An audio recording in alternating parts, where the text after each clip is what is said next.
I think the biggest thing maybe people that buy comics don't realize is the amount of work and the amount of people involved with it, A, and then B, the pressure everybody's under to do things at like light speed perfectly.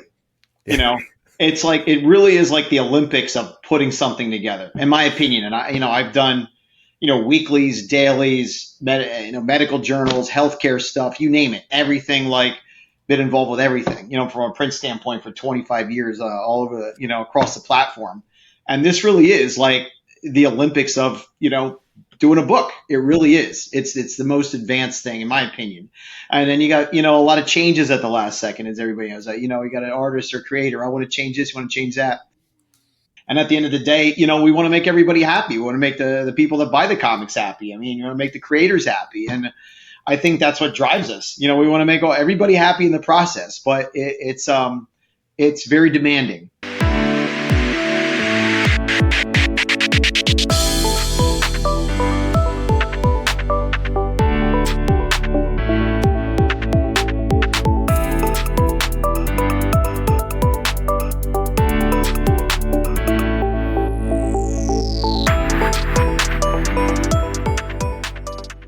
What does it really take to get a comic book from writer's script all the way into your hands at the local comic shop?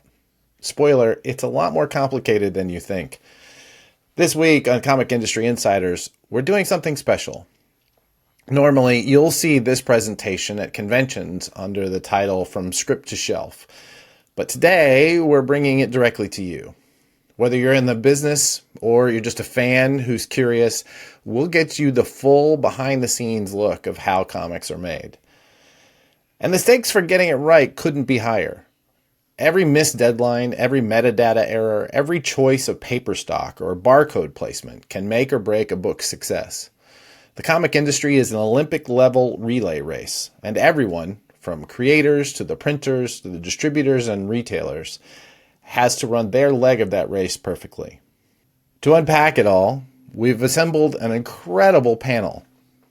Jame S. Rich, longtime editor from DC to Ignition Press, Michael Fragassi from GMA, one of the best printers agents in the business, Taylor Crowell from Lunar Distribution, who ships millions of comics every single week, retailer Roger Prows from the Nerd Store in Utah, and Holly Atchison from Mad Cave Studios, bringing her perspective on publishing and design. Together, we're going to break down every step in the process, from editorial planning, production and printing, distribution, marketing, and finally, how it gets on the shelves at your local comic shop. And along the way, you'll hear some really great war stories. You're going to get a real debate about barcodes in the wrong place and what is the right place. Last-minute cover fights, paper shortages, and an eternal debate on whether comics should still be printed on newsprint. If you want more conversations like this, don't forget to subscribe to our YouTube channel or subscribe on wherever it is you're getting this podcast and hit the bell so you don't miss new episodes every Thursday. Also, every Friday, check out the Prana Bullet newsletter for our biggest behind-the-scenes headlines in comics. Go to pranadm.com to sign up today. All right. Let's jump in. Here we go. This week we're doing something a little bit special. We do a presentation called From Script to Shelf at different conventions along the way, and we thought that you, our listeners, might be interested in learning about these things. There is a presentation, if you're listening to this in the audio version of our podcast, there is a presentation on the YouTube channel that I would highly recommend because it's a lot of graphic stuff. Turns out we work in comics, and comics like images. Make sure that you are subscribed on our YouTube channel and hit the alert button because we do live streams every Tuesday and we do brand new interviews every Thursday, including this one. All right, great. And we do every Friday a newsletter that we call the Prana Bullet, where we give you a weekly download of the biggest headlines that happened behind the scenes of the comic book industry and a little view into the stuff that we're working on. All right. Let's jump in. I'm going to say hi to everybody here. First off, we have Mr. Jame S. Rich from Ignition Press. Hi, Jame. Hello. We have Michael Fragassi from GMA, one of our favorite printers and printing agents. How you doing, Michael? Hey, guys. How you doing? Good. Taylor Crowell Merkler from Lunar Distribution. Hey. Hi. Roger Prows. This is not his actual face. There is a story behind this image. From the Nerd Store in Utah. Thanks for joining us, Roger. My AKA is Friday. I shall be referred to as such from here out. That is a wonderful narrative that at some point we're going to have to get you to tell us. Jumping in at legitimately the last minute, we have Holly Atchison from Mad Cave Studios. Hi, Holly. Hello. It's actually Atchison. Is it Atchison? See, this is the kind of thing that happens when you have somebody at the last minute jumping in. It's okay. No one can pronounce it, so hello. Atchison. We're going to remember that. Awesome. And my name is Adam Freeman. I run Prana Direct Market Solutions along with a really fantastic team, including Keith, where we help people with the comic book industry and all the behind the scenes stuff. So when we were talking about presenting this kind of material, one of the things that we wanted to kind of give you a view into is what it looks like putting together a big publishing plan. One of our friends at DC, I think this actually came from Dan DiDio, sent us this whiteboard of everything that looks like when you're creating like a big, like the Batman Superman crossover that they were doing, that it happens over the course of, was it 7 months? And then everybody gets into a room and kind of breaks these things down. Jame, you have been involved in these things as a group editor. What was your title when you were at DC? I was group editor, and I don't remember this board, but it's triggering because I was part of it. They see Batman who laughs infects you with dark metal. Oh no, this is leading into Year of the Villain. That's right. That's right. Talk about this kind of high level thing that you're building, because you're doing essentially big narrative storytelling with a lot of different creators, a lot of different writers. And I mean, I imagine every editor has their own point of view. What goes into putting something like this together and managing it? Yeah, I mean, the earliest form of this would probably have, involved the main editor on whatever book was going to be the spine for this. In this case, most likely, it looks like probably Justice League was driving a lot of it, which was written by Scott Snyder, which is where you get the Dark Metal, Perpetua, and all of that. So the earliest phases would have been Scott pitching that, say, to me. I elevate it to publisher and editor-in-chief and say, this is the thing we want to do. And then, we got to go get buy-in from the rest of the editorial teams, because at some point, this plan is going to interrupt whatever else they are doing. It's like Hawkman, I remember being an issue because we were interrupting a storyline when he gets infected by the Batman who laughs. Same with Supergirl. Donna Troy, I see on there, she was a little easier because I don't think she was active in a book at the time. But this, we'll go through several rounds. You bring in new writers. So whoever was writing Hawkman at the time, which I think was Robert Venditti, you're going to get his feedback so he can try to figure out how to interact with the story. And so it will continue to grow and change right up until issues are coming out. And it has to adjust too, right? I mean, there's got to be a little bit of fluidity. It feels, having never been involved in something like that, it just feels so monumentally complicated, considering all of the adjustments that you're going to have to make along the way, right? Yeah. I mean, you're going to find throughout, like, oh, this wasn't thought all the way through, so we maybe need to change how that goes, or better ideas happen, And then you're also constantly up against whatever deadlines. So, you could get a book done in September and then discover in December that something you missed there is causing you a problem. So it's always, until it's out of your hands, it's pretty much up in the air. At this point, obviously, you step back. So we're not going to spend a whole lot of time talking about the creative process of turning an idea into a book, but we should spend a little bit of time with it. Our goal in this particular panel is to more get a glimpse behind the scenes of all of the other structural things that happen that are not the storytelling. But I did want to spend a little bit of time talking about that process. And unlike other presentations we've done with this time around, we try to use assets of books that we're actually working on as a crew. So, for instance, right now, Prana is working with a publisher called Recca, and we are creating The Future Is, which is a long form, like sci-fi book, and this is a one of our script pages from Fred Van Lente, and then the layouts, which is, I mean, I think in some ways we used to more, I don't know, I guess pencils are still a thing. Jamie, is this reflective of how you guys are working as well? Yeah, it's a pretty standard full script format, where you see it's got all the panels and all the dialogue built in there. Most likely, I assume Fred will probably revise the dialogue once he sees the art. The other way of working, it's not so common anymore, is the Marvel plot style, which would just be like, page 2, these things happen. Page 3 to 4, Spider-Man fights. Like puts a little more on the artist to do some of the layout. Technically these days that layout could very well be the pencils, because if he's working digitally in particular, there's probably not going to be another stage before inking. Right. And that depends. Some layouts, also called thumbnails, can be very, very loose. Almost have to write in like who the character is next to it if you can't recognize them. These are very nice layouts and very helpful because they included the lettering, which is not the final lettering, obviously, but the idea that the artist is already thinking about where those balloons are going to go makes everybody's lives easier, instead of cramming everything out and then having us figure out where they're supposed to go. So I would be very, very happy with an artist turning in layouts like this.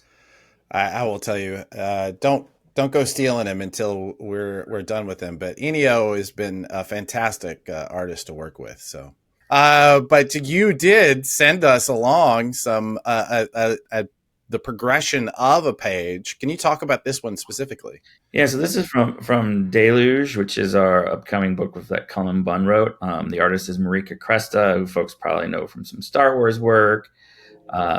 Here you actually are seeing pretty traditional stages, the first page being the pencils, and it would serve as both pencils and layouts, but you can actually see she's working by hand because what's scanned in there has the artboard.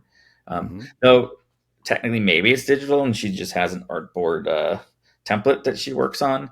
But then from there she goes to inks and includes, as you can see, actually like the blood. On the layouts you showed, I noticed that he'd done all the gloves in pink, so I'm assuming that had some sort of special effect he was calling out. But here, she does her own blood, and she makes it red, though. I wouldn't be surprised if Rhonda Pattison knocks out that color and redoes it, because I see a little more texture in her version. And then normally, actually, these days, because everything's digital, the lettering and the coloring are happening at the same time. So most likely the first proof I got of this lettered was black and white. But what you're seeing here is the final version where the lettering and the coloring are put together. Can you talk, one of the things that one of the themes that in the conversations that we've had over the past couple months has been the value of really great letterers. They really do elevate a book, and letterers and product design, the two of those together, production design rather, really just completely shift, right? Yeah, I mean, in some cases, you're going to want a letterer who is pretty unobtrusive. For some books, you just like Deluge didn't necessarily want the lettering to call a lot of attention to itself.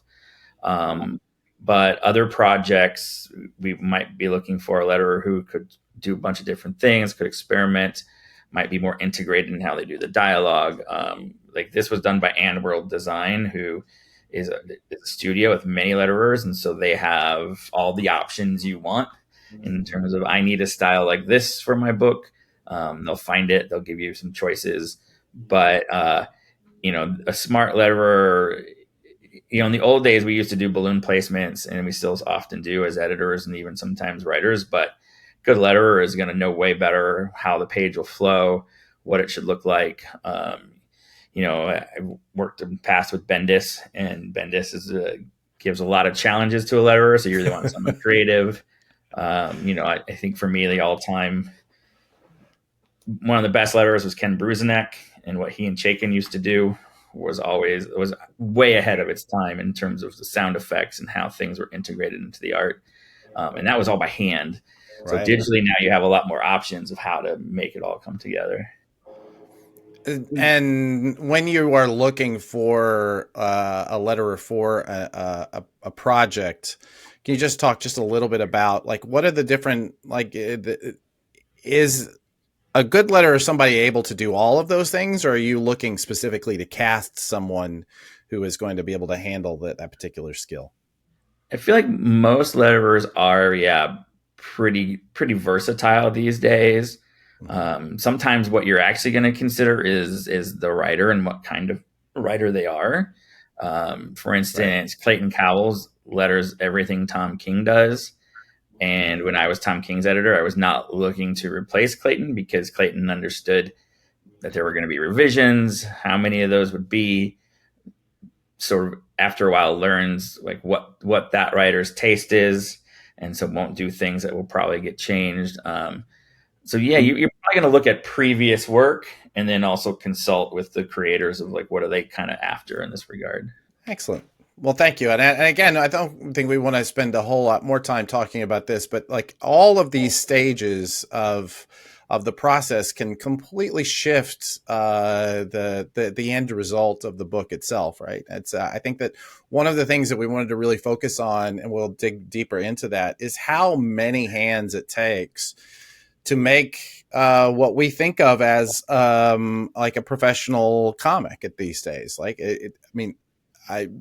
the comic storytelling itself is really simple. It's, one person with a pencil, but at the end of the day, to do the kind of product that we're looking at, it takes dozens of people. I'd love to just kind of hear from everybody, like where, or anybody who wants to jump in. We all kind of have these ideas of what comics are and what it takes to make them and produce them and ship them.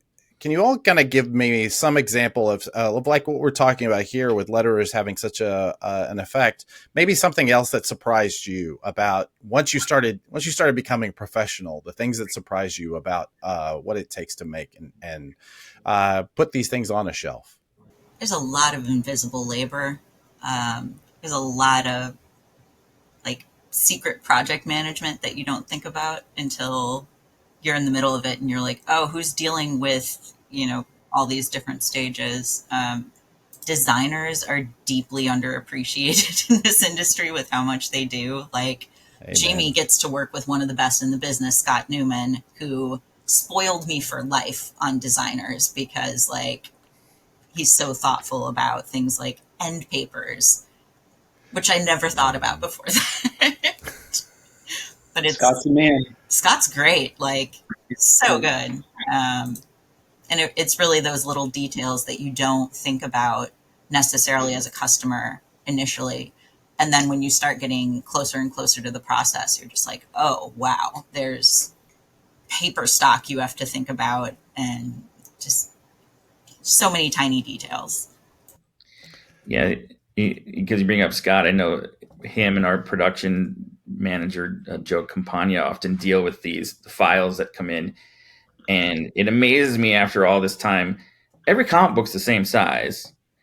And you get files in proportions that are completely different. Even when you've sent the artist a template, you get something back that's like, this isn't the right size. And there's weirdly no one template that goes around. But you'd think Marvel, DC, Ignition, Mad Cave, would have...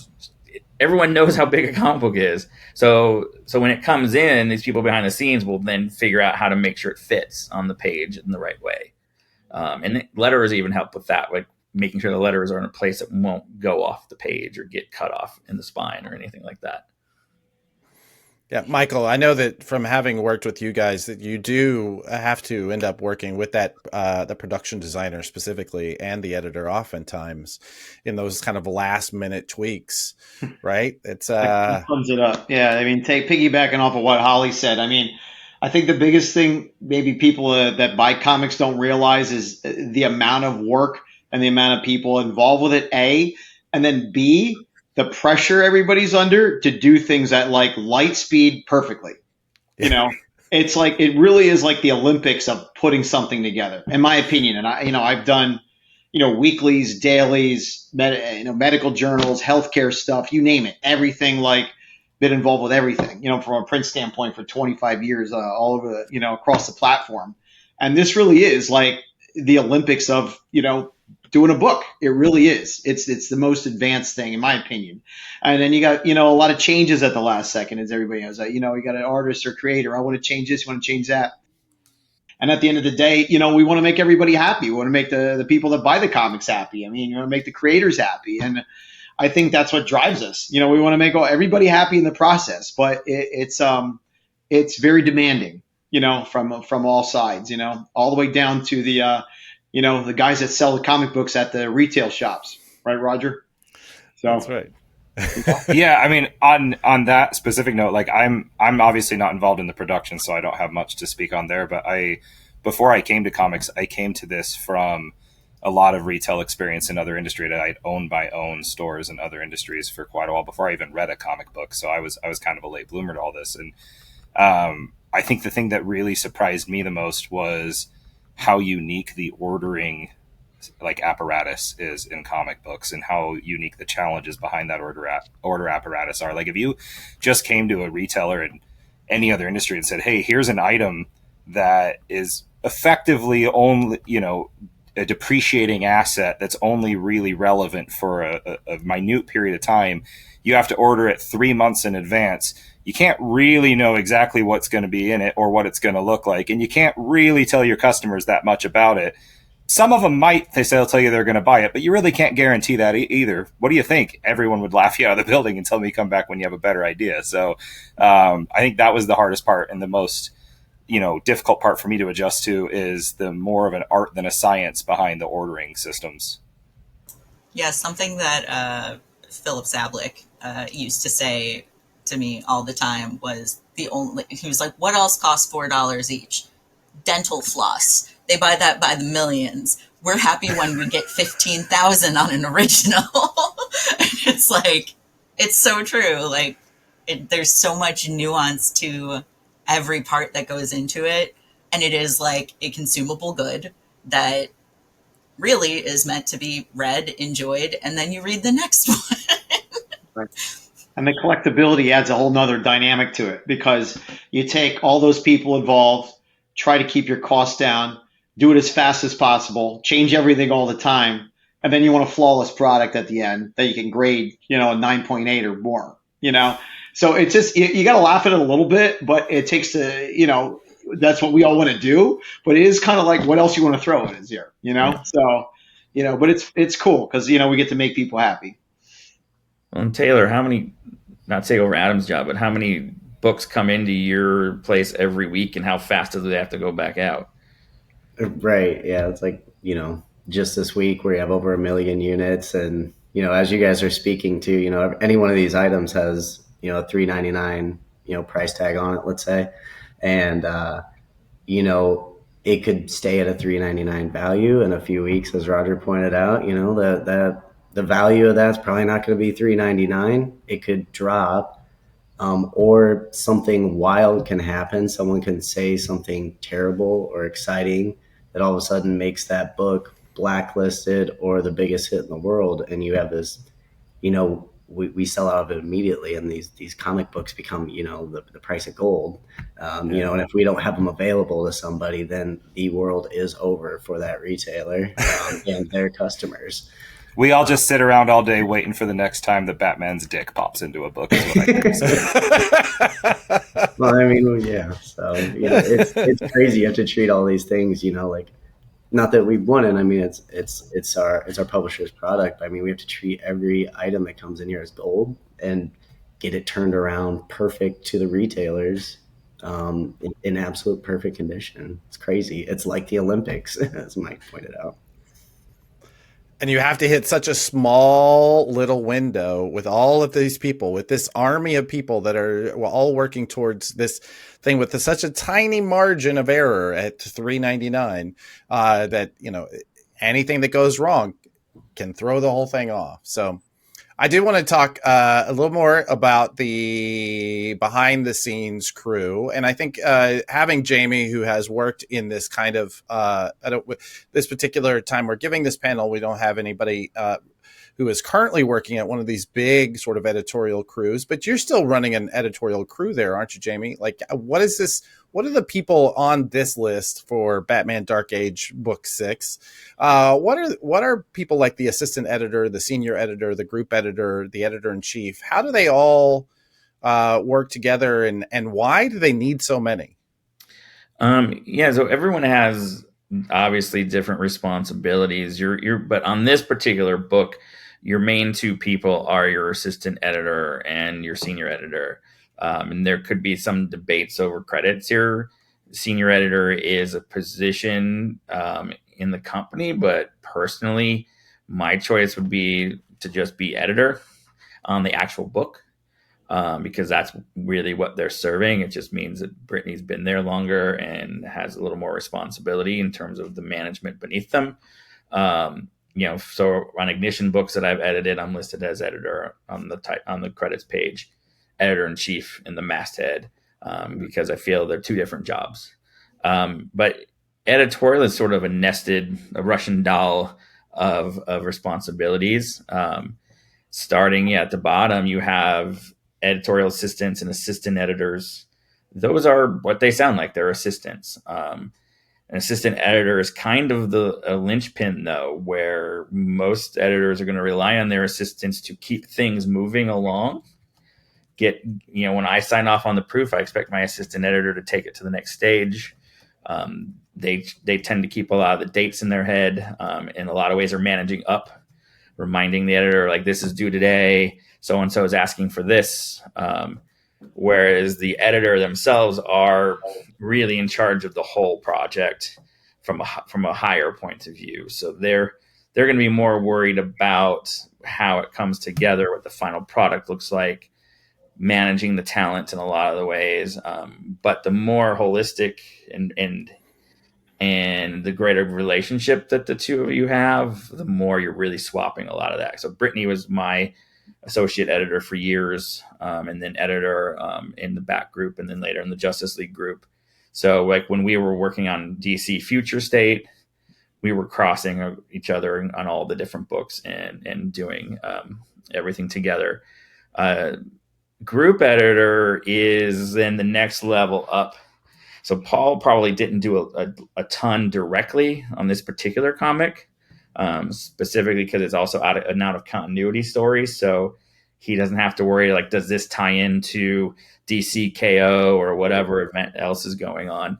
But it's his job to make sure that whatever group he's managing, so say the Batman group, is working in tandem and communicating with one another and has an idea of what the vision of the company is. So he'd be looking at Batman, Nightwing, Detective, all of that stuff to make sure nothing's contradicting itself. There was a period at DC where Poison Ivy popped up in 3 different books across the groups because no one was talking to each other and acting differently in all 3 of them.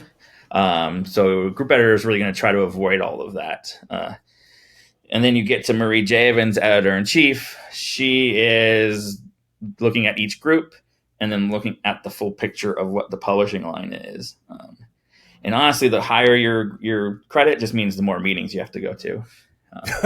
I would almost guarantee Marie spends like 75% of her day in meetings. And then when she's out of meetings, hearing complaints coming from down below.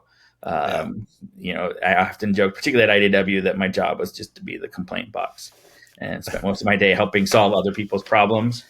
And the books I tried to edit suffered as a result. So trying to avoid that at Ignition to where I get to a point where I'm just managing and not actually editing.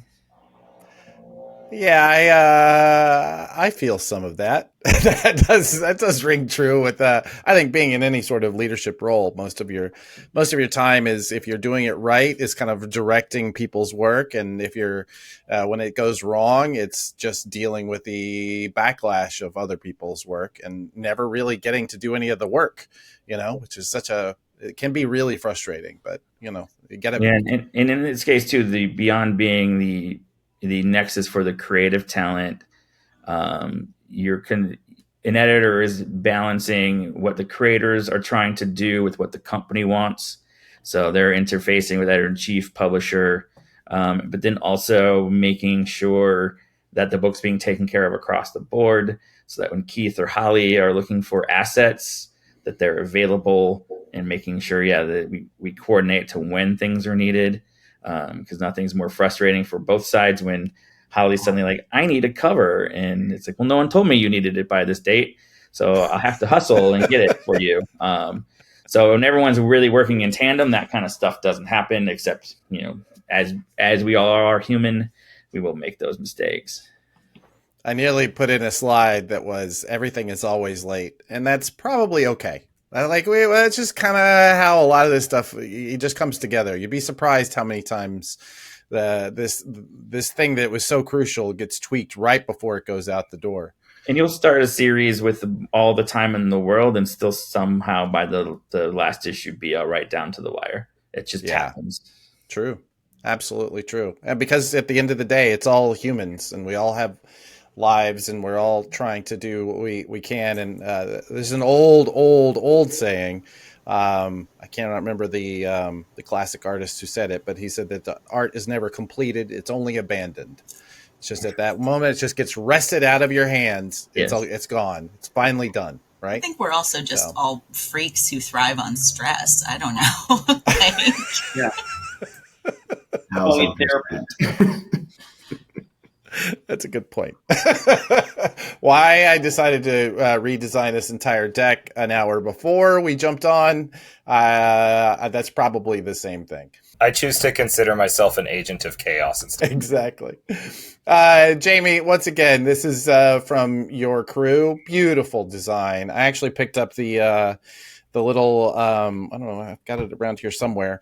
The little zine you guys did, that the ash cans. That's right. Yeah. I actually picked up this one. So can you talk about the stages of putting this cover together and how it ends up being this? Because the cover art ends up being a piece that is used over and over and over again, right? Yeah, so this is for a book we have called Voyeur by Leo Williams and David Baldione. That is a kind of a sexy art heist thriller. Set in a sort of White Lotus style setting. And so when I hired Paulina Ganesho, I'm not even sure anything had really been drawn yet except character designs. So I gave her that brief, like, this is the sort of thing we'll be looking for. So on the one side of the screen, you can see two different sketches she sent in. And kind of harkening back to when we were talking about layouts and the artist, including the lettering, Paulina took our template, immediately applied it even to her sketches, because we're doing this thing where our covers are a little bit wider because some of it goes to the back, so that when you flip it around, the final design is going to have text about just like a back cover blurb, credits, so that if you haven't heard of our books, you can turn it around and see what it's about. So she sent the two designs. We picked the one at the bottom, and here you have a couple different stages. The middle images are the art by itself, but also, once again, she applied the template. So she was aware of where the logos were going, where the barcode was going. If you actually look really close at these, I realize the one with the barcode is the first version. You can see Rook, the male character's eyes are looking up. And we asked, can you change that so both of them are looking at the audience as if they both realize they're being observed? I made a mistake and sent you the ash can cover when I sent you the final version. So it's missing the barcode because the ash can didn't have one, whereas the actual final issue one will. So we have a very standard template, and we've made a promise to retailers that, and I'm sure this will come up in a bit, but that our logo and the barcode are always going to be in the same place, because I've been in the shop where the clerk's sitting there trying to find it. In some cases, at the store I go to where they bag and board some of the mature stuff, if it's on the back, then they have to pull it out to figure out how much it costs or scan it. So we're just like, it's always going to be in the same spot. But also shout out again to Scott Newman, because his design for Voyeur has that long tail on the Y that throughout the series, depending on what the artist has drawn, will adapt where the Y, how long that gets. And depending, may even add, say, instead of doing the Y, do the R, play with it. But we really like how that kind of turned out, that little stroke of difference. I only because every time it comes up, I end up in a near fist fight with both the Prows boys, because Roger and his brother are their partners in the nerd store, the chain that in there in Utah, and they have very specific ideas about things like trade dress. And I personally, I hear what you guys are saying. I love what you guys are doing at Ignition. I think there's nothing wrong with putting it on the back cover, but Roger, tell me exactly why I don't know what I'm talking about. Well, I want you to know that I've been tasked with this as a sacred mission before I came on here. When Charles called me to ask me if I'd be on here, he was very specific about this needing to be brought up, as well as gave me all of his talking points that he had prepared. So I hope I do this justice. Do you have a deck? Do you have like a presentation we should swap in here? Is that man? No? You way overestimate how organized I am with my life in general. If you think that I do, there's a number of factors involved, in my opinion, in that. Like one of the things he talked about with stores, we actually bag and board all product in our store for the shelf, so it consistently increases margins for error with my staff on the front till, as well as increases the difficulty of them performing their job at the front till and slows down my till. So just from internally in my store, that's an issue. But moreover, I know that one of the counter arguments that the most frequent counter argument that we seem to get with this is the argument that people want to be picking books up, right? We want them picking it up. We want them looking at it, and that detracts from that. My bigger issue with this is when you don't put those types of things on the cover, specifically the barcode is more for like the functional use, but the pricing on the cover, most people, for every person who will ask a price on an item, there are multiple people who will not. And when people don't ask the price, they make the decision not to purchase right there. And it's a general rule of retail. It's something I learned well before I was in the comic industry. It's something that, frankly, most industries swear and, live and die by. That's an extremely important part of retail in general. So if an item has a price on it, there's a reason that it's priced on the front on somewhere that's, pretty clear and pretty evident. And then for barcode specifically, I do have frequently, especially now, customers that want that themselves, because so many of my customers now are using apps to track their collections. They bag and board the books themselves, and they want to be able to scan that without removing it from the bag and board to put it into the apps to track their collections. Okay, I have to admit that I have softened on this since we first started arguing about this, but we should counterpoint here for a minute. As a marketer, my job is to sell the book, right? My job is to work with Jame and the artist to try and create something that is going to catch someone's eye from across the room, make them go grab it and put it onto their pile, right? I want them to think. I don't want them to do that without even thinking about things like price. I just want them to want it so badly. And to my mind, you put anything on top of that art, it decreases the likelihood that it's going to sing to them from across the room, because they're not like from across the room. They're not saying, is that a $3.99 book or a $7.99 book? They just want that art, right? Sure. And I think there is a customer you're referring to, but I think that's a very minority customer. I think that creates a barrier to entry for new readers and new collectors, because that's not typically how they're going to react.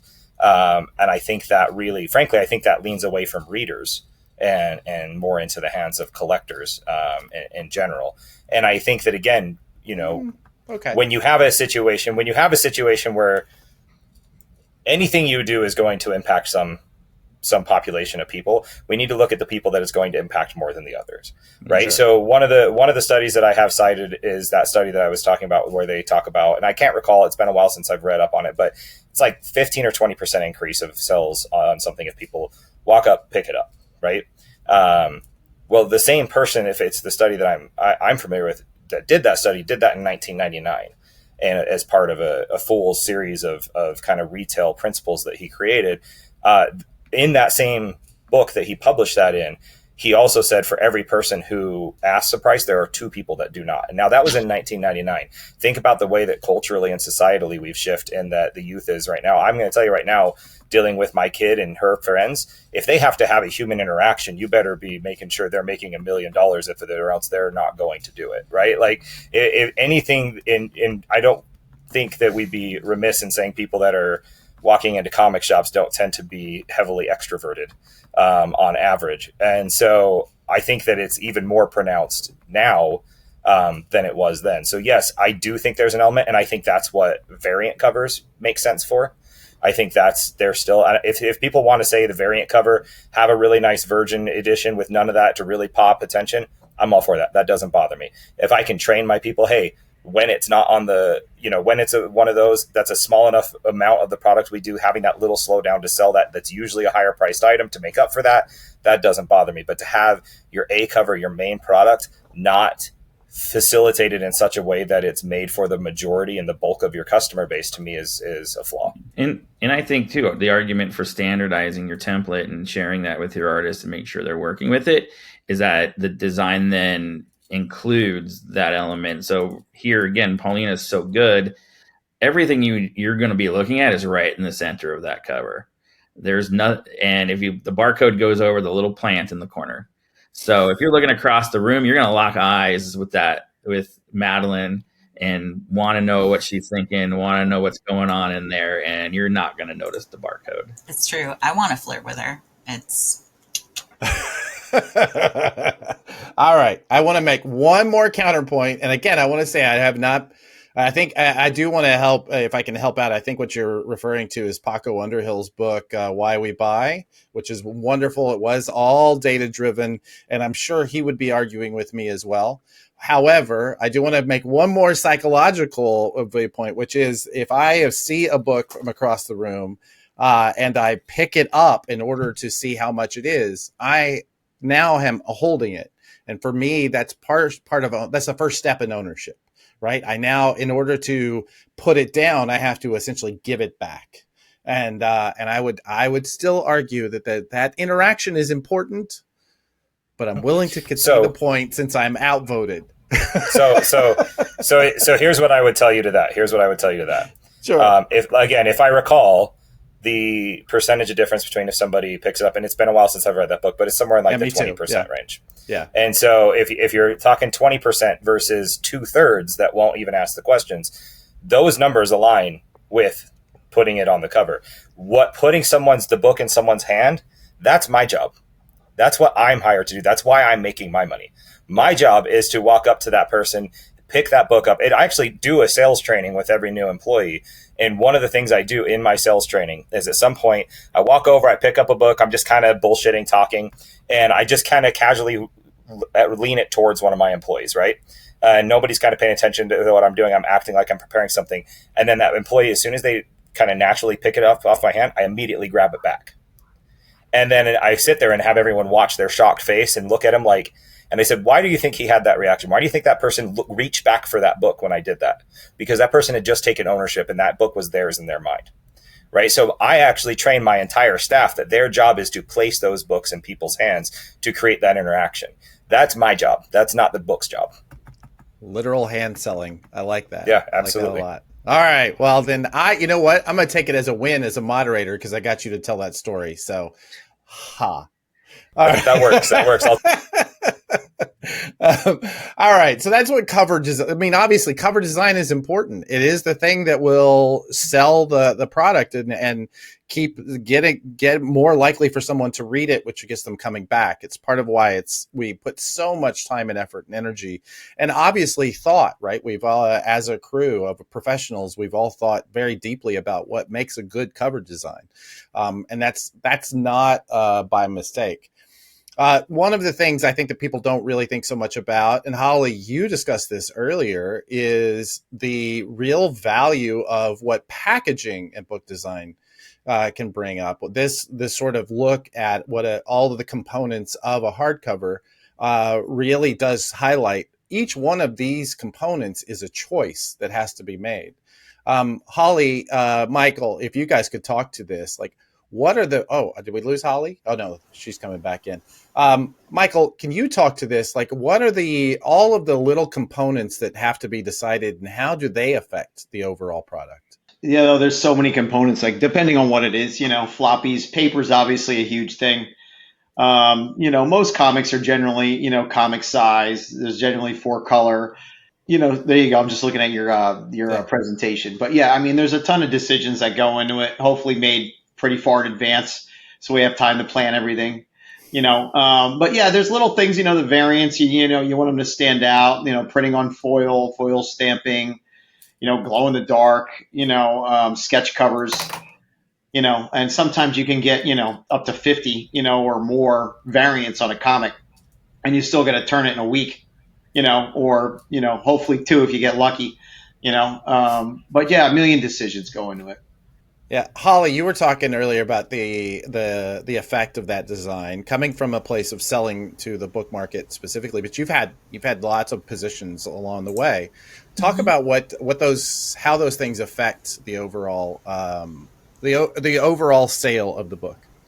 Oh gosh, so in the book market, we're competing with Prows, which means we're competing with the big 5 publishers in the prose world who have more money and the costs to make a prose book are way lower because they don't have to worry about things like color printing. They don't have they just have way lower costs. So their production value, they have a lot more wiggle room. And so for our customers in the book market, it's really important for us to have these really powerful images on the cover, like having a well designed and curated cover, having a book that feels substantive, like a book that will last on a shelf. And you can tell, I'm not going to name names, but if you pick up trades from different companies, you can see the weight of the paper, how sturdy that book is. If you just hold it on its side, they made decisions about how to put that book together, whether it's, paper stock, if it's cover stock. I personally have a bias against gloss on covers, but that's me. But there are all these factors that like you were saying, Adam, when somebody is looking from across the room, when they're locking eyes with that hottie on the cover of a book, it's if they get there and that book feels bad, if they don't want to touch that book, they're not going to buy that book because they don't want it. And they're just there's that visceral feeling. So when you're working with that on the design perspective, there's a lot of factors that you have to take into account that are not just how it looks, but how it feels, how the size of the book. One of the big things you have to think about is who is the customer for the book? What size are their hands? If they're a child, it's a different size that you're trying to sell. So you're looking at more. I'm sorry, my cat is going to talk. So yes. I apologize in advance. She has opinions. Yes. He heard child and was like, I'm the child. But when you're, even I have my collection back here, but it's the different sizes and, you have to think about things like who's the audience and how is that going to affect the cost? When you're selling books for kids, there's a price point you're working in, so you can't make certain decisions. And sometimes you're going to have to stretch your dollar a little further to meet the demands of what that customer wants. So there's a ton of stuff that goes into it. I love it because I am a detail weirdo who gets excited about things like a book being pretty and feeling nice. But it's a lot that people just don't consider. Can I ask you guys? Sorry, Yeah, can I please. ask you guys a question on this subject? This is something that I get a lot in store. Frankly, it's one of the most common, I'll say questions, but oftentimes ends up as a rant. Is I deal with people all the time who are absolutely convinced that the problem that comics are too expensive, and the reason why is that we don't use newspaper stock anymore. Oh God, the And I newsprint get this argument. rant. Yes, I get this all the time. I do my best with the knowledge I do have to explain, like we talked about earlier, how many mouths there are to feed, how many people there are, and that's really why the cost, and it's a very reasonable cost for what you get. But could you help me explain to them why they're wrong? Michael, want to talk about the cost of newsprint? That's a fun subject. Well, I mean, we started we kind of developed a paper for the market to kind of bring back that look, like that bulky newsprint look. So it is a little bit less than like a normal coated stock, which is thinner and like the colors pop more. But I mean, paper, I think the biggest thing to do with cost, I think what people don't see behind the scenes, Roger, is like COVID. Paper costs like pretty much doubled during COVID. So you got all the publishers and everybody in the business that are trying their best, right? To basically absorb all that. You know what I'm saying? Because they don't want the price of the comic go up. And the stress behind the scenes on that, just living it and breathing it every day and doing everything you can to try to keep that, cost down, if you can, is just it's immense. Because if you look at paper is pretty much like you say half the cost of a comic book. So if paper goes up double, do the math, and everybody's trying to absorb that. So that's another one of these things I would go into the bucket of, people probably don't really realize behind the scenes, what goes on. And that was a huge stress point, put tariffs in there too. People, a lot of concern about that. Same thing. But yeah, the newsprint paper, it's a little cheaper, I would say, a little cheaper. I mean, it's not like going to be significantly cheaper. You still got to set up a big, $20 million printing press and run it, for what, 5, 10, 15,000 copies, maybe, 15, and everybody's happy, like we said, so you still got to still set the press up and run it. And then you got to keep in mind, newsprint paper yellows over time, right? It doesn't stay like pretty. Like, like a 50-pound or a 60-pound coated stock. Like Holly seems like she likes matte stocks, that kind of thing. Everybody likes matte stocks, right? So, but, it's going to look nice and hold up really well over time. The newsprint paper is going to yellow. It's going to yellow after like, a couple years, and maybe it adds some coolness factor to it. And, it is maybe it saves a little bit and you get a little bit more bulk to it. But, simple rant, simple question, complicated answer, like pretty much a lot of things. My story is outdated, but it's an actual like real example of how this worked at the time. It was about 20 years ago, working with Mike Allred on his series, The Atomics, that he was self-publishing. Mike's, of course, very nostalgic, loves old comics. So first few issues printed on newsprint. And what we found out, though, was that newsprint at that time was actually more expensive than the paper that other publishers were using, because there were so many newspapers. It was the most in-demand stock across the board. So newspapers were buying up as much as they could to have for them. So we had to pay a premium to get it. And so we actually had to go to a fancier paper because it was cheaper at that point. There's not as many newspapers out there, but I don't know then also has the manufacturing shifted so that newsprint is still not like in the high volume that we would all need to use it. Yeah, that was one of the things I was thinking. It's like, it's kind of like the why isn't more manufacturing in the States question, where it's like, because we don't have the infrastructure for it anymore.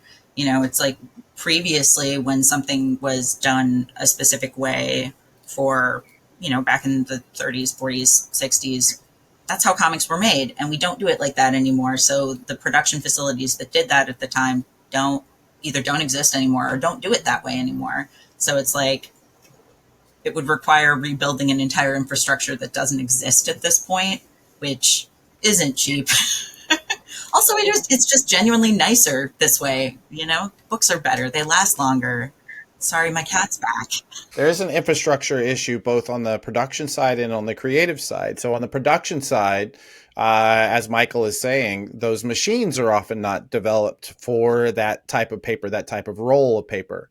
They had to, as he said, develop an actual paper to give that effect. There are a couple of publishers right now using that. I've got one here, but I won't show it because I have weird connections to that company. But you can see like it does get bulkier. But also, I think when you look at the color art on there, I don't know that it sings as well. Jame, I don't know if you would recommend agree with this, but beyond all of those things, the production design is not designed for that. When you look at how the art was made back in gold and silver age, when they were printing on newsprint, and the paper stock itself was something they had to overcome, the art is actually completely laid out differently. There's not nearly as much subtlety to that art as there is what we have now. So there's just a whole system developed around this, and yeah, you can use it. It's just going to look very different. Taylor, can you talk about what the effects of different paper stocks? I don't know if I interrupted somebody, but can you talk about what the different choices, how they affect your side? Because you are pushing a lot of, as you said, millions of copies through in a week. How does the choices of those stocks and those coverages change what you do? Oh yeah, no, it definitely has an effect. It's very directly affected my packaging, and that was something I just really didn't foresee when we signed on Image specifically, and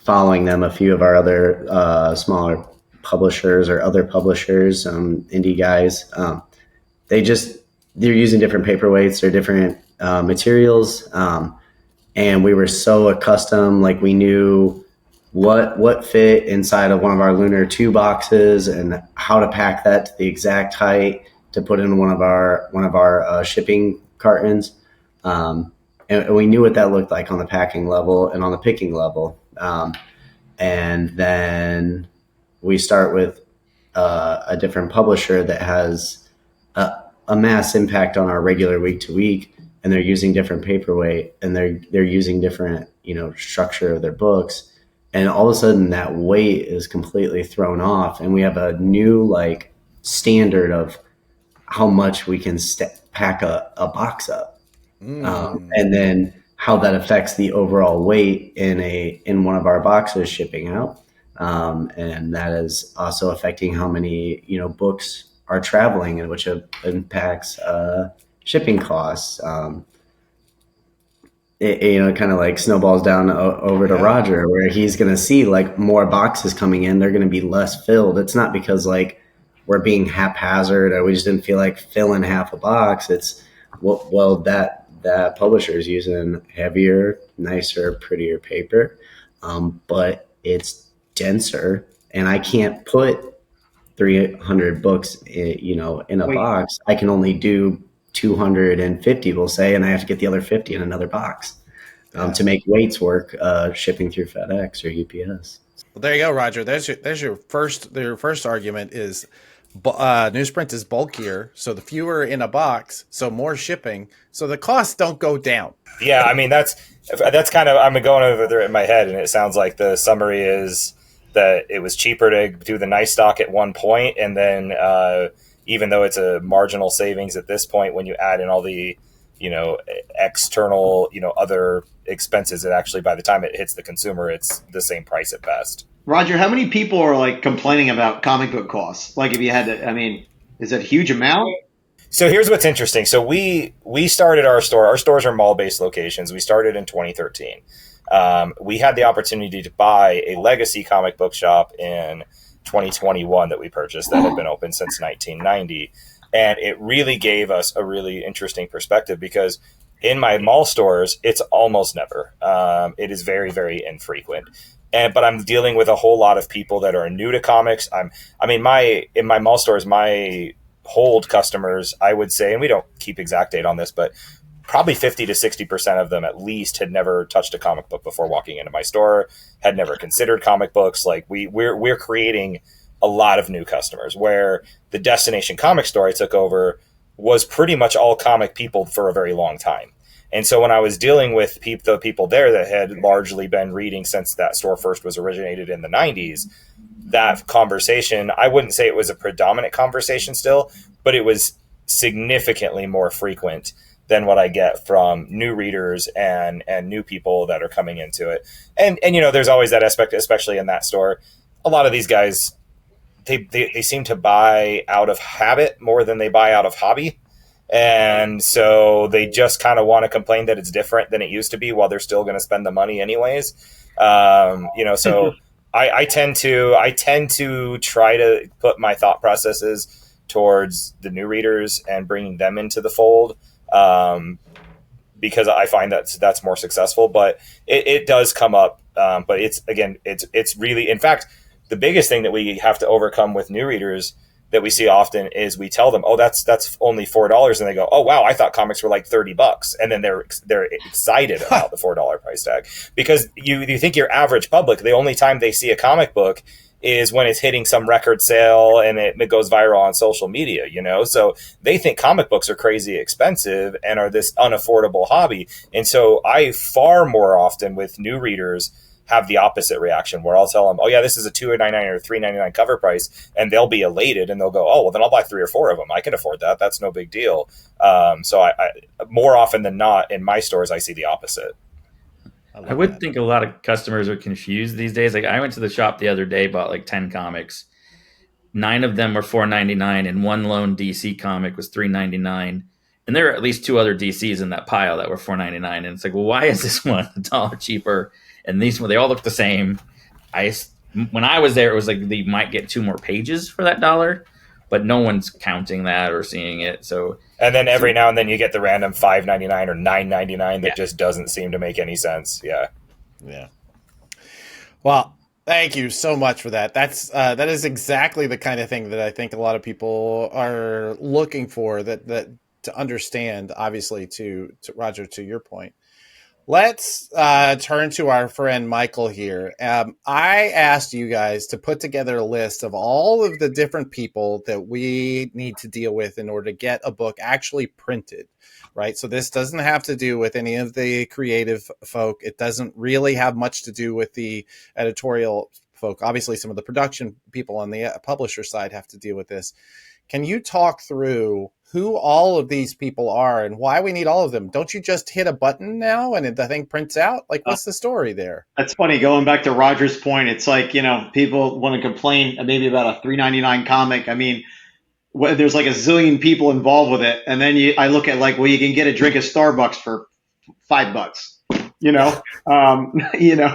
So anyway, a lot of people, so many people involved I'm just on the print side. Let me go through the list. I feel like I'm giving a speech at the Academy Awards here to thank all these people. Estimating and pricing. Yeah. I mean, we got to get the costs are important. Obviously we got to get it right, and we got to come up with a plan. Pick the papers, pick the specs, all that stuff, work together with creative, come up with something that makes people happy, put costs to it that work. Plant manager, the person that runs the plant, hundreds of people usually involved in all the different departments, oversees everything important. Everybody's important.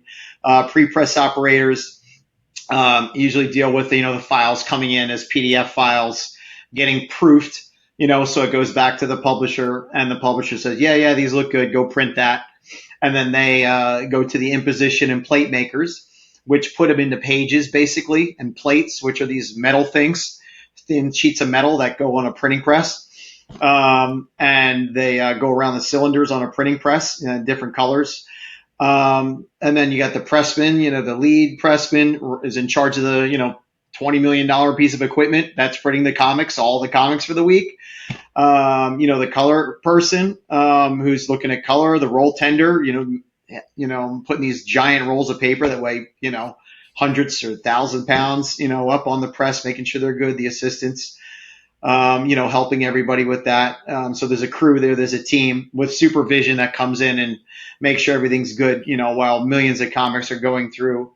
I guess that's the important part is, you're putting, like Taylor, got 1 million comics this week. I mean, you're putting millions of comics through a week, every week. It's not like, oh yeah, once a month we get 1 million comics. No, it's every week. And there's like a zillion versions of every comic every week. and they all got to be perfect. And all these people are going through these variants and checking and everything like that really, really, really fast. It's really cool. The bindery, that's where they, put the comics together. Like stitching is, you had that picture up before, but it's like, a staples. You have the two staples in your floppies. That's stitching it together. That's what makes your floppies. Binding is like with the spine for like trade paperbacks, graphic novels. You can even say hardcover binding, or sometimes it gets sewn, or glued, one thing we do, it's pretty cool is, you do a trade paperback and you overrun those sections, and then you can create a hardcover version with it for a small amount. And that way you don't have to go back to press twice. Like there's all a million creative ways to try to help make people happy, but look out for costs at the same time. A lot of people involved. So you got the operators on the binding equipment, the people that feed the bindery equipment all day. God bless them, and make sure the books look perfect. Pack them in the cartons perfect. Don't jog the books. Don't bend them when you're putting into the comics. There's all these little nuances, right? We don't want cracked, damaged comics. Quality control, gets copies and reviews copies. And the quality control isn't necessarily at the end. It's more like for samples, but I'd say the quality is how we always do it. It's always through the process. Every step is quality control.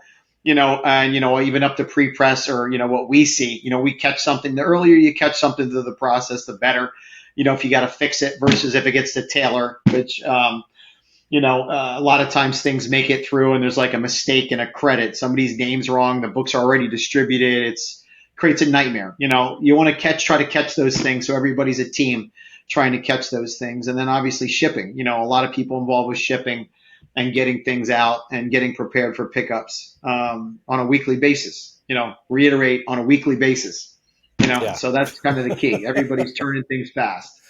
So 52 weeks every year where that team is doing that. It is an incredible feat. All doing it. Yeah. Yeah. And they're not just shipping to the distributors. Like today, I should probably get a package of the last thing that Salisco printed for us. It has one copy each of each cover that went to me and 4 or 5 other people at Ignition, right, so that we can see it before it hits the stands. And so just little stuff like that they have to even do at the end. There's a ton of that, going on behind the scenes. I mean, it's not just Taylor picks up, for the week. Here's Lunar, Penguin, anybody else. It's all these little shipments, they go all over the place. A lot of it directly to retailers, which is always like a raise the alarm, like let's make sure these things are packaged like to death, so they're really good. And you're FedExing these things, remember what was that, Ace Ventura, the guy's kicking the packages down the steps, full of like comics, a #1 limited retail variant, we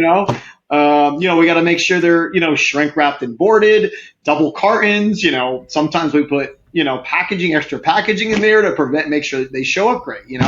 We want everybody to be good. Nobody wants to redo anything, we don't have the time, we have so much to do. I think the FedEx man is the most underrated person in this whole conversation. Yeah. As far as the everybody listening to this, take care of the FedEx guys, make them happy. They're great. For real, I have some stores where the damages are so much higher just because my FedEx guy's not as good as in my other stores. Like you got to be nice to your shipping guys. It is a real factor as far as when it hits the shelf. It's a real thing. Yeah.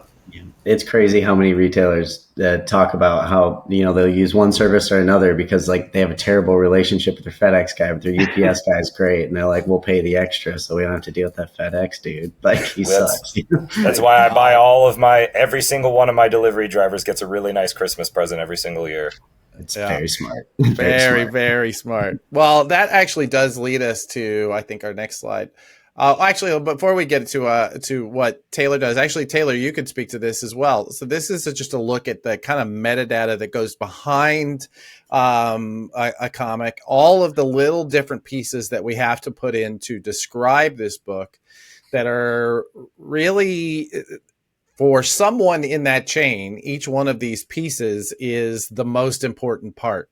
And if you get it wrong, it completely screws up the whole deal. Like everybody in this crew, I think you all have some piece of metadata that you need in order to get it right.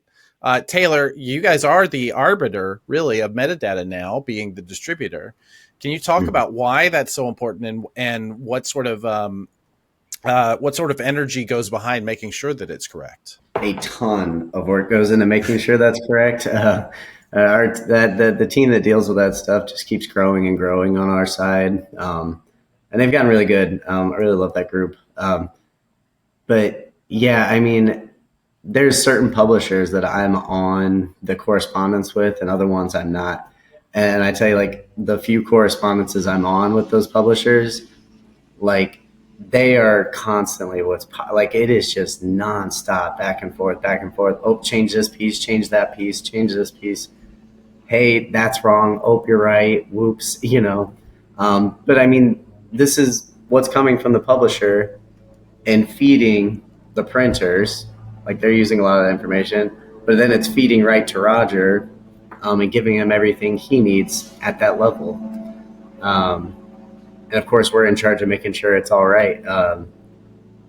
It's also super important to my team. The ship dates, price points, the UPCs, all that affects my team every single week. So just today, before I popped out of the office, I got 4 books that came to me, and the metadata on them were bad. The UPCs were incorrect. So my team's trying to scan them in, and it's going nowhere. They're saying this thing doesn't exist in our system, and we're looking at it. I'm like, well, I see the title. The title's in our system. It does exist in our system. Let me look it up. Sure enough, the UPC's off. It's one of those things, like, it all needs to be correct before it gets over, to Roger, or he's going to be saying, hey, what the heck, like, the UPC's off, or this book was supposed to be so-and-so pages, but turns out it's 3 pages short. What the heck? My customer's mad now. That becomes our problem.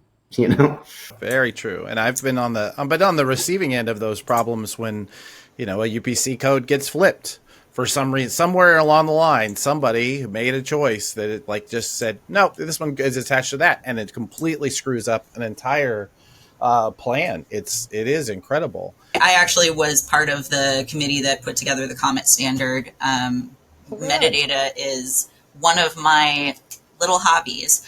And to give kind of the back end a little bit more on the publisher side, the amount of metadata that we have to put in for the whole process, I was just double checking on our Simon & Schuster upload sheet. It is something like 70 columns of data. And because it's so much, and that's just the book market part. And then direct market, on here we've got like Lunar codes, PRH codes. Those are things that we have to add in. And then there are things that are processed differently within the direct market. So it'll be like we have to adjust all of the coding to make sure that when we're sending data to Taylor, it goes through correctly and it's not under some weird code or like a column's off. And you're working in, Excel or Google Sheets. And so it's like the way numbers are processed in there, if something is put in incorrectly, it will show through as like the zeros are gone because there were zeros at the beginning, and Excel doesn't like when you do that. So if you send it to, Taylor, and there's like the beginning is 3 zeros in the code really, and it gets deleted, then Taylor gets the wrong code. And then it becomes a whole process. Metadata is one of the things that is so easy to screw up, and it's so vital to every single portion of the process that it's absurd. Jamie, I feel like you probably got into this role because you wanted to work creatively, and yet so much of what you're going to have to be doing is helping people figure out what all this data is, right, ahead of time, like months and months ahead of time. Yeah, but luckily, you want a nerd like Holly or Philip Sablik who get excited when they hear metadata. Philip's got a lower back tattoo that says Comet Standard, so they handle most of that. I look at this and go yeah, whatever. That's an actual quote. Jamie has said that to me. I believe that. I wanted to. Well, we have just a quick slide here that I want to jump into, mostly to talk about how difficult this part of the plan is. And since Holly, you and I are kind of in that sort of PR promotion area, you and I can actually speak to that. It has become a real challenge, right? I mean, we're now looking on this slide. We put this slide together like a year ago, and these are the things that, are physically in the stores in order to promote. I will say of them, ZCN is the only one, and that is going to be shifting in the new year. So how are you thinking as a marketer? How do you even think about promotion at this point? It's so difficult, and fortunately I have a team that does PR, and I've been lucky enough to work at companies where I've worked with amazing people in PR. Jame currently has some of them, but it's so I'm lucky enough to not have to deal with that sometimes, because man, the PR landscape for comics has changed so much in the past Truly. like 5 or 6 months, or 5 or 6 years, but also 5 or 6 months. Yeah. It's just the channels that we used to have available, even just things like online news outlets. Those have changed. Sites have changed hands, so they don't cover the same things.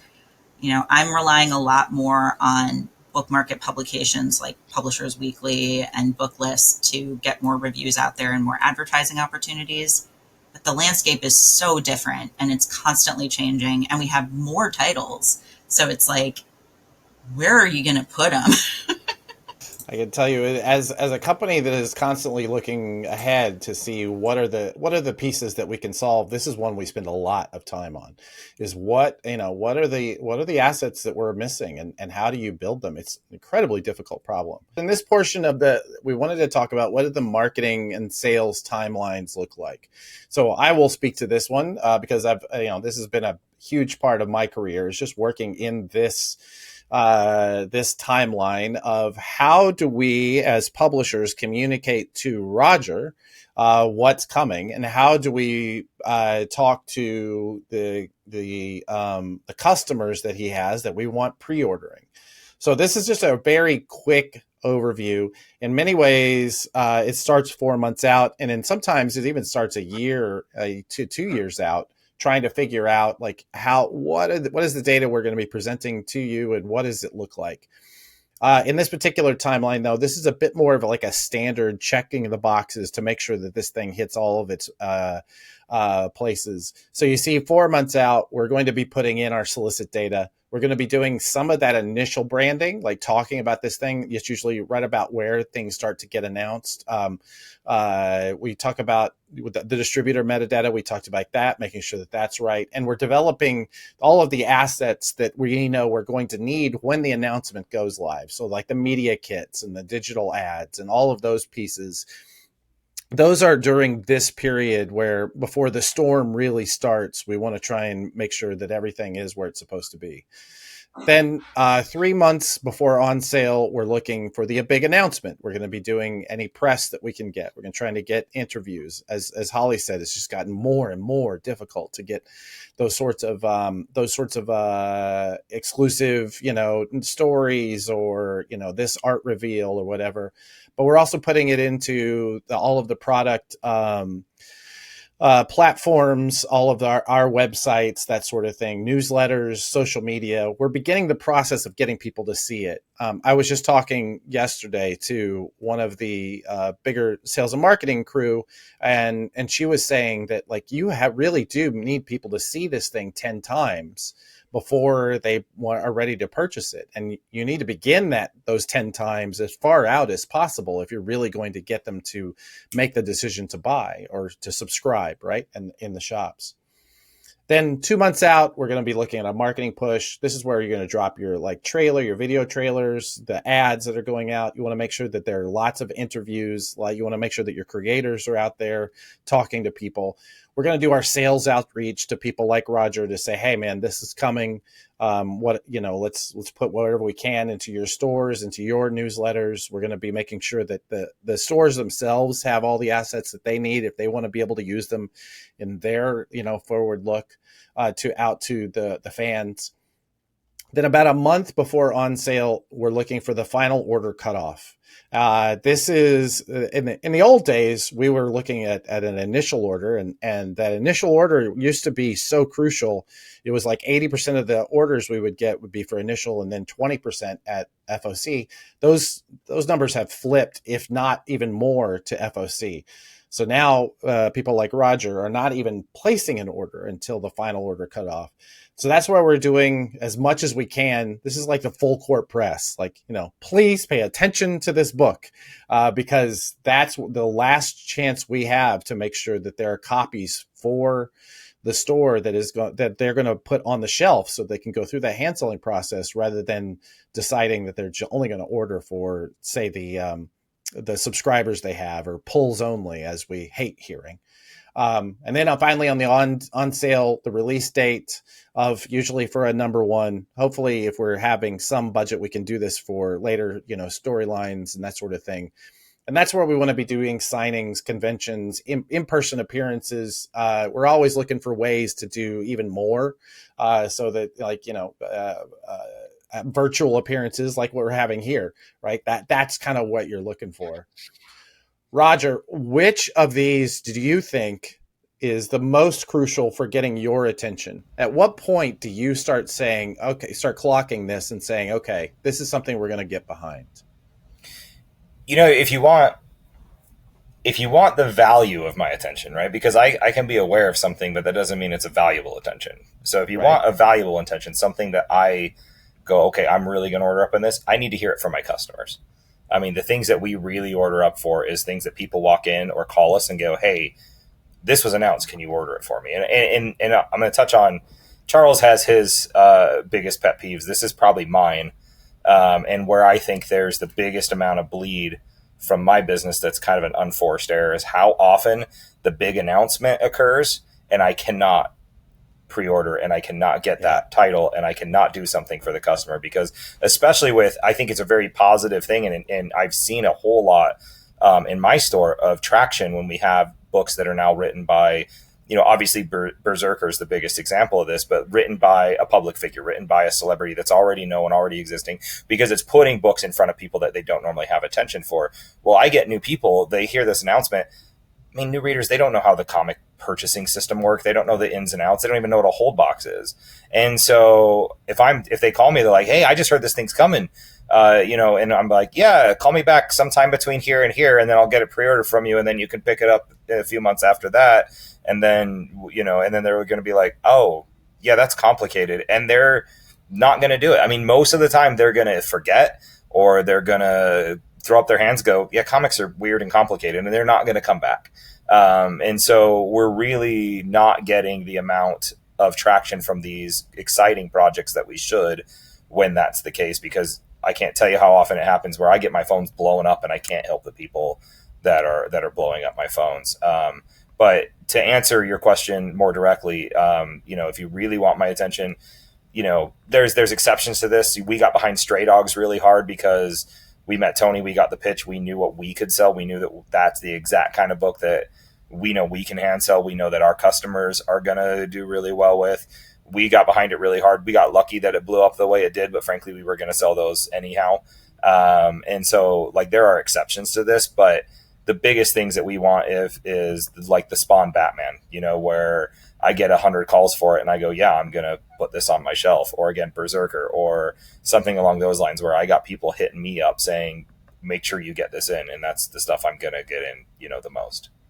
I definitely believe that. And I would love to call that out too, is I think as a marketer, my job is to make sure that everybody is prepared when the big announcement goes. And we talked about metadata. So much of the metadata these days is making sure that your POS system is ready to take an order as soon as people are interested. And that's, it's a challenge. It's really difficult, as I'm sure Jame can attest. You have all of these opposing viewpoints of people who don't want to make an announcement until it's like the biggest possible moment. And, the biggest possible moment doesn't usually come with, a whole lot of behind the scenes talking, Yeah.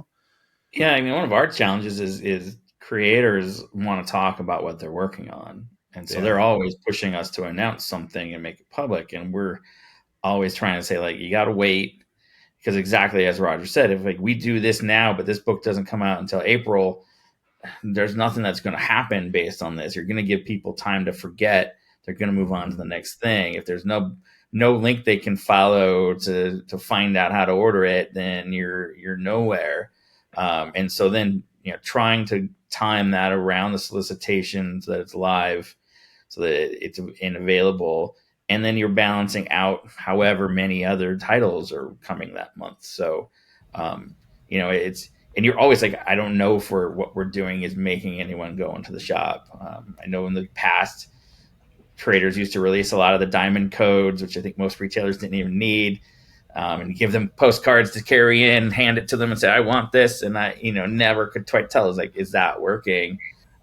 Because even back to what Roger said earlier, some people just are never going to speak up. So I think that's actually hard for you to sort of figure out, like, okay, how many people am I hearing from versus how many people are going to want it?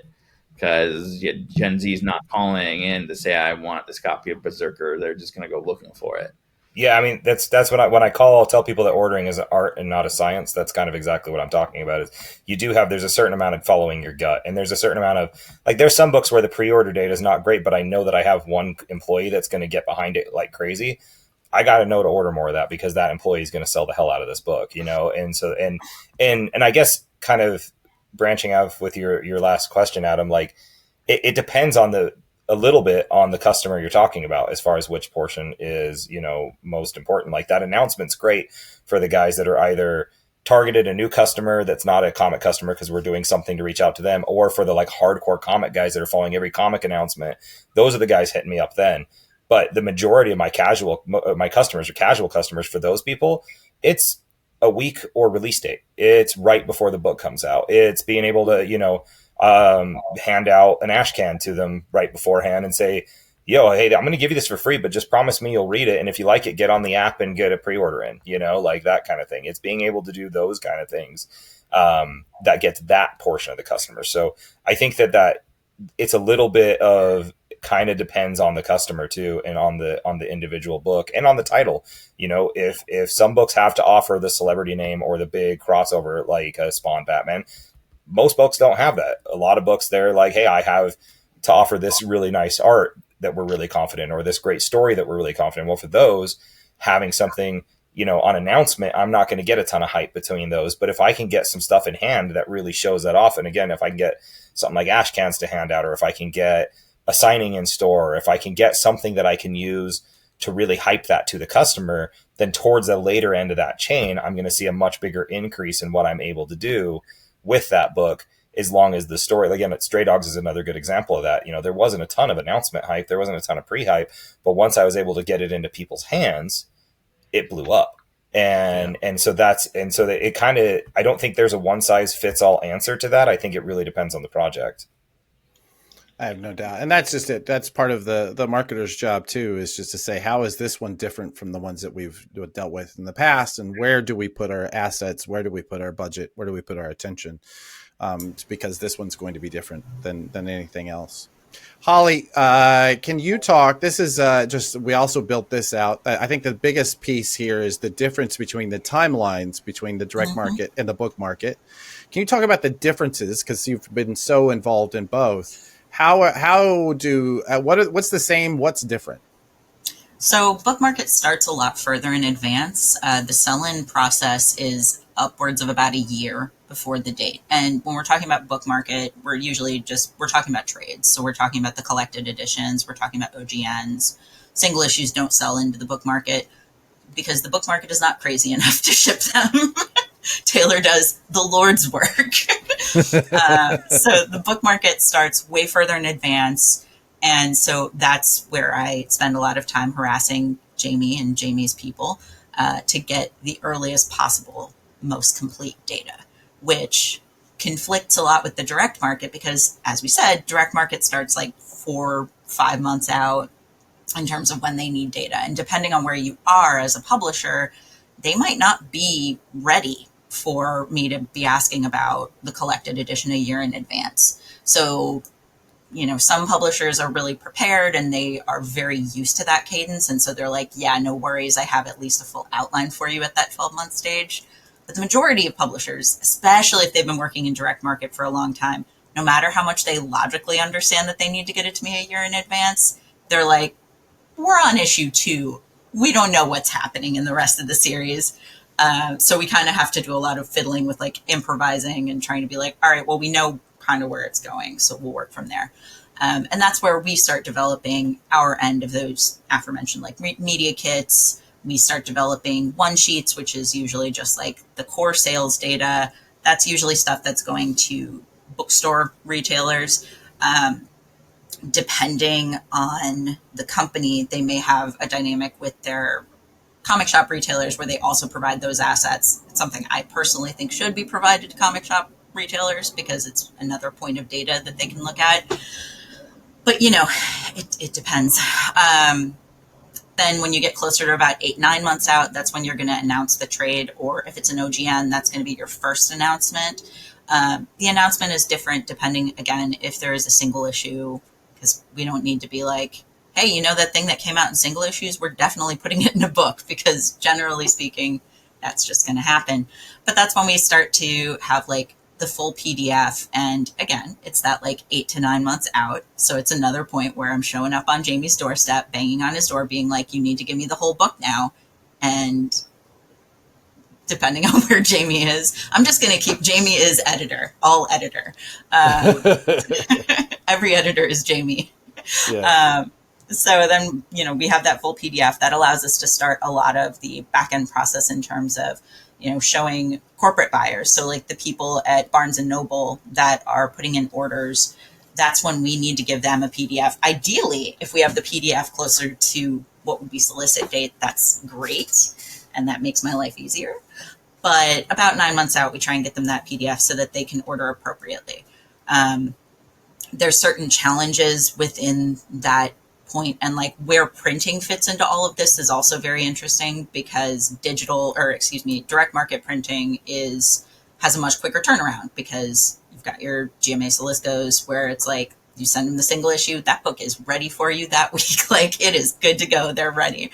But when we're printing overseas for trades, we have to have those numbers about the time of this, like 8-9 months out. Like printing overseas takes, I estimate 7 months, because especially with the way shipping routes are now and like the cost of shipping and logistics, it gets pretty wild. So around this time is when we want to be able to push for those early estimates from book buyers. And the unfortunate thing is we won't have customer data necessarily at that point. We don't know how many customers are going to order it. So this is all based on good metadata, so that we can have those numbers early enough based on, what are the comparative titles for this book? What numbers are we estimating?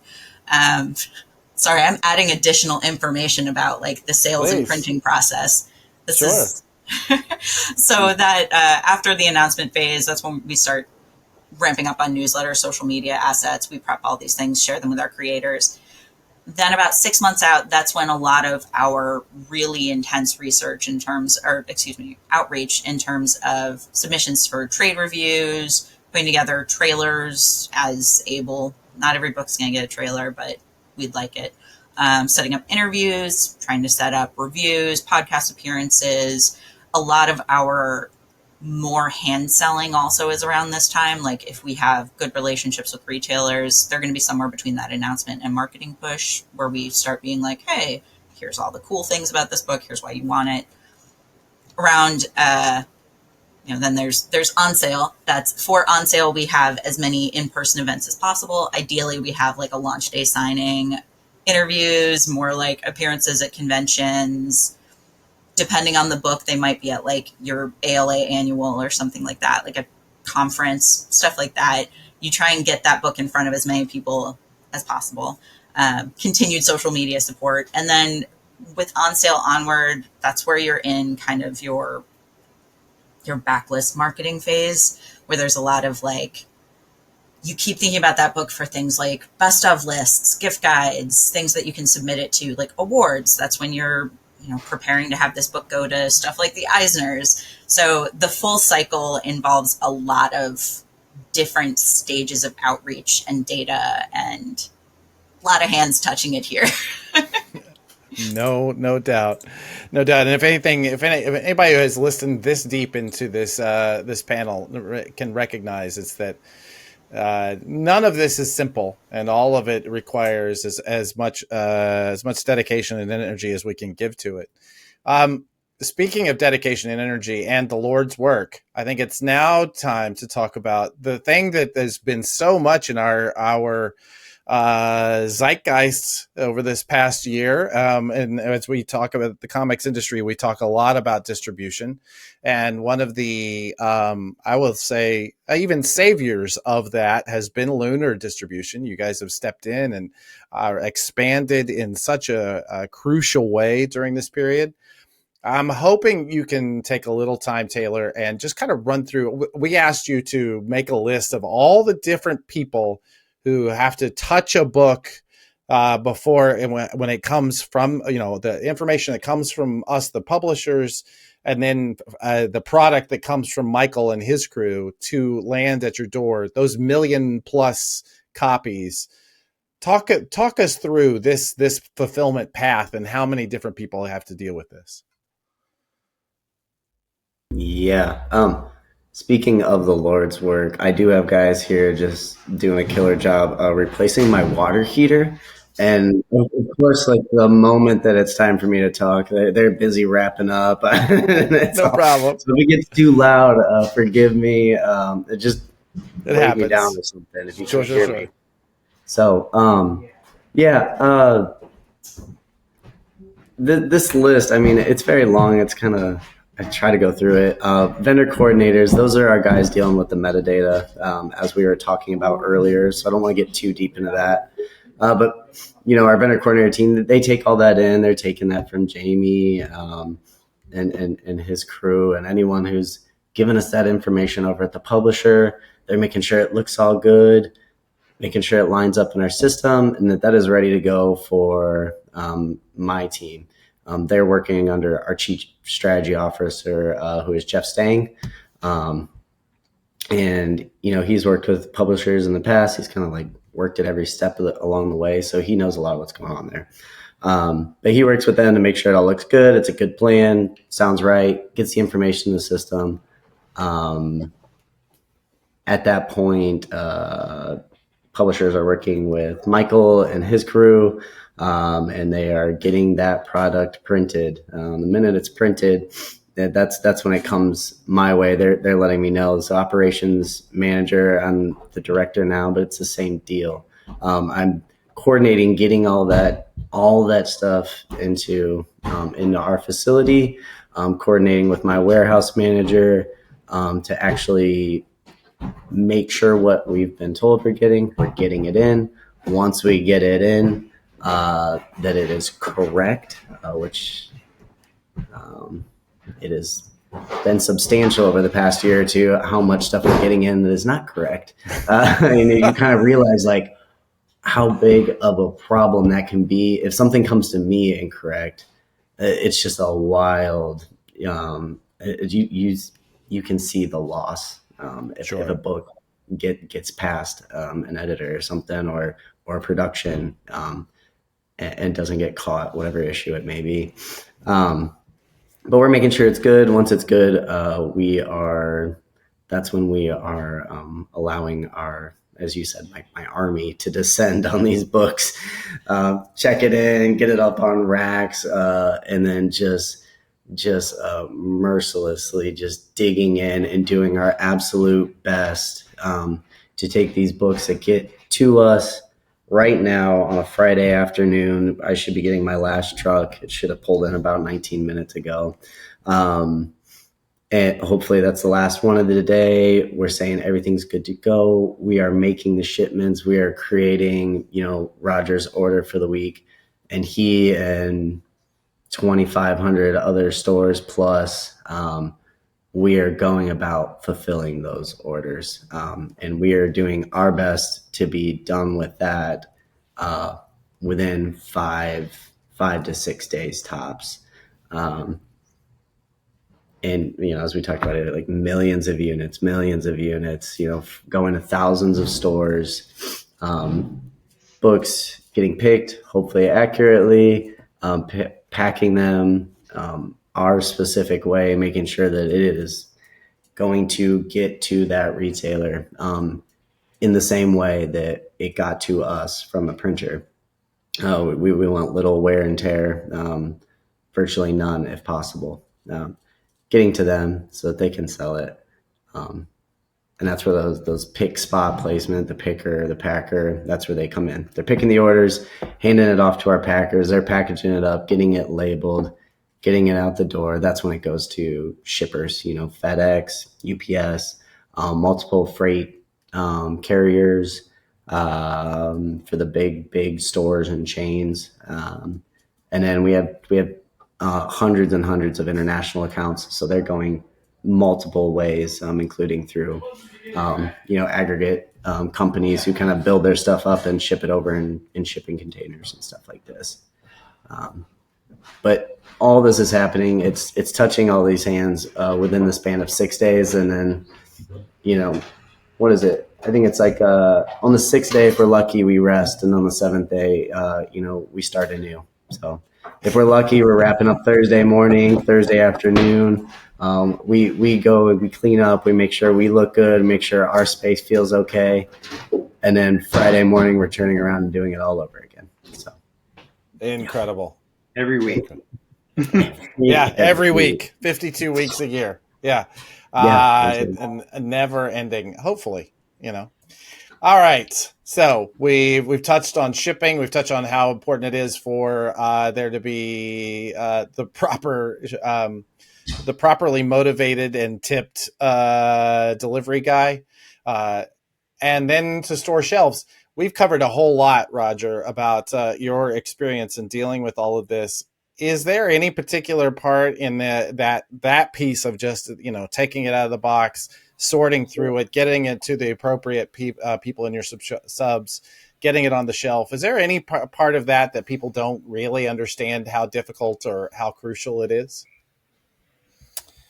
Oh man, that's a tough one. I think most of that is stuff we've covered already, like the ordering and those kind of things. I think my part of the business is the most visible part, right? Like it's the part that's kind of the easiest for people to quantify and easiest for people to kind of understand. Like they see those boxes arise, they know kind of what that looks like, and they watch them go to the shelves, they watch them get put in their whole boxes. Like we're doing that most of that live fire while we're open. So as far as the difficulty of those ends of the jobs, I think that the difficulty is the ordering. It's finding the right balance between having enough on the shelf for the people who want to pick up something off the counter. There are certain people that just won't set up hold boxes, even if they know they're going to order every title, so you have to keep some level of shelf copies, and making sure your holds are prioritized, but then also not having so many that you end up drowning in backstock. And I think that's really where the difficult portion of the work comes. Yeah, I have no doubt. Awesome. Well, I don't want to belabor this anymore, because I feel like if we've taught people anything, is that this is an industry that is incredibly difficult to get right. It is, as Michael put it, it is an Olympic level of difficulty for hitting a very small target on a very small circle on that target over and over, 52 weeks a year. So I want to thank you all as a crew. I think that your commitment to this is exactly what keeps this industry going, and man, we're all grateful, I think, for the fact that we all have jobs, and it's because each and every one of you does your job well. Before we take off, I have a couple of things I want to remind people of, but how can people be interacting with you? How, if they want to be working with your company, how should they reach out? Or any other parting thoughts? Let's do it clockwise. Always good. Holly, what do you think? So you can find me on most social media as Chaotic Cute. It's chaotic and then UTE, one word. I love a portmanteau. I work at Mad Cave Studios. I think our open call for creators actually just ended, but there are submission portals on our website, madcavestudios.com. And you should check out Nakama Books. That's our manga imprint. Please buy Nakama Books so I can keep making them. Awesome. Roger? Social media is as cliche as that is. Instagram, Facebook, the Nerd Store. We're the one in Utah. There's another one in Colorado. They're great as well, but they're not us. I'm going to take a minute. Actually, just knowing kind of the average crowds of this particular podcast, I'm going to plug a specific project that we do every year, which is our Wasatch Comic Con. It's a comic focused Comic Con. It's a free to attend one. We actually talked them all into giving us free facilities, free security, free tables. Like, they provide everything as a marketing thing. So we're able to offer it as a free con. And the whole idea is getting new readers and getting it in front of people that normally wouldn't. We put it in November in a mall so that traffic and crowds are high, and we just get comics where people are, which is our whole focus. So we love, creator involvement. Obviously we need guests. We would love publisher involvement. Anybody that's interested in being involved with that, I'd love to talk to them and reach out to us on those social media platforms. Awesome. Jamie? Personally, I am purposefully not easy to find. I'm not on much social media. You can find me on Instagram, and you'll see a lot of pictures of a pug or me going to concerts. And it says that right in the bio. If you don't want this, this is not the account for you. But Ignition Press can be found quite easily at ignitionpress.com, and also on the various social medias on some variation of that name. We have a newsletter that is well worth signing up for, because it will, we are looking to reach consumers that way and give them information about what's coming out. We also have a separate newsletter for retailers that they get special information, including links to previews and things. So, any retailer that wants to reach out, we have an email address, retailpartners@ignitionpress.com.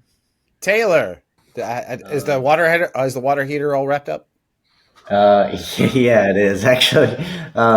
If you're a retailer and you're looking for us, we're just lunardistribution.com. If you're anyone else and you want to see the shenanigans my warehouse gets up to, we do run a couple of fun social media accounts at Lunar FW for Insta, and then I don't remember our TikTok, but I do allow them to have fun with that stuff. It's worth checking out if you want interesting comic book warehouse life. I really love those accounts. Those are two. It's really one of my favorites. Yeah.